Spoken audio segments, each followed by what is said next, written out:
Hello YouTube, this is Aaron Walz of Walz Music and Sound Design, and today I just wanted to share a little review of the new solid state drive that I picked up.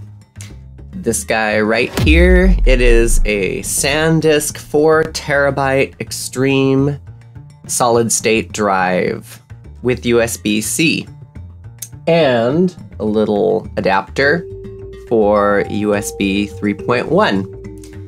Now, I need a big external hard drive because I use a laptop for a lot of my audio work. And before I used this giant guy here, which was fine, not perfect, a Seagate expansion desktop drive, also 4 terabytes. I have to store all of my audio data and my sound libraries.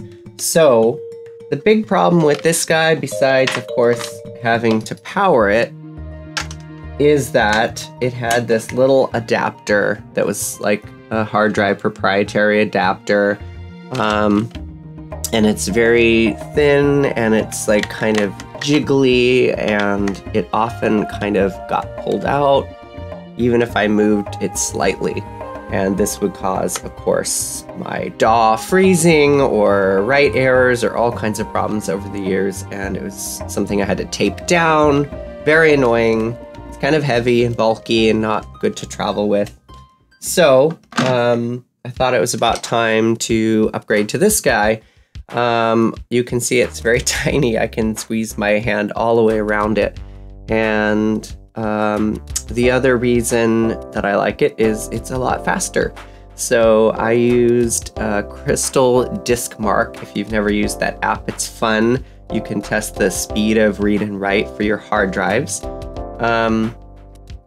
Basically, my old guy here tested at 128 read and 119 write. That's in megabytes per second. The new SanDisk here, when plugged into the USB-C, reads at 994 megabytes per second and writes at 965 megabytes per second. So that is quite a lot faster. Now, at first I thought I'd have to plug this into my USB 3.1 slot with this little provided adapter.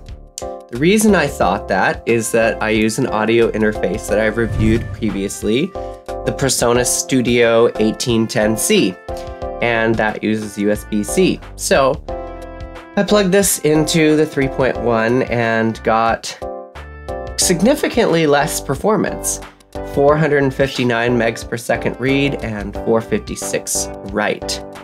So I did some research and I pretty much figured out that the PreSonus USB interface, audio interface, actually performs on USB 2.0 from my understanding. So it doesn't really matter which input you use on your computer.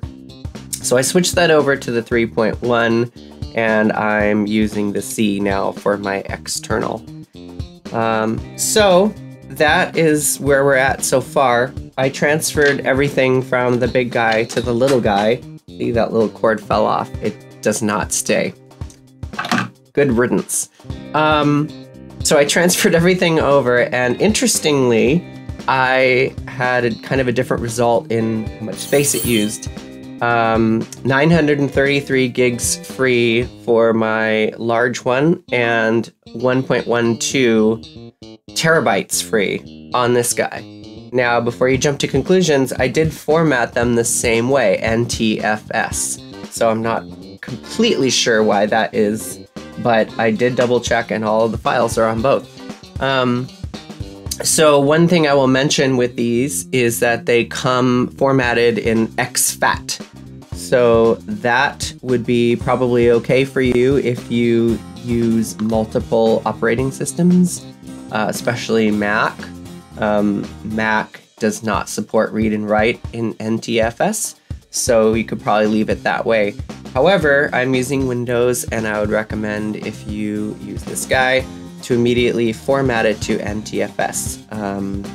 It will waste a lot of space with small files in exFAT. And from my understanding, Windows will read and write faster with NTFS. So that's what I did, and that's my recommendation. Now, one final note about this is in my research, I found out that essentially inside is just a Western Digital hard drive, similar to the Passport. So if you're vacillating between which one to get, it might just come down to design. So anyway, that is my review and information for today. And I hope you got something useful out of this, and feel free to correct me or make comments of any kind.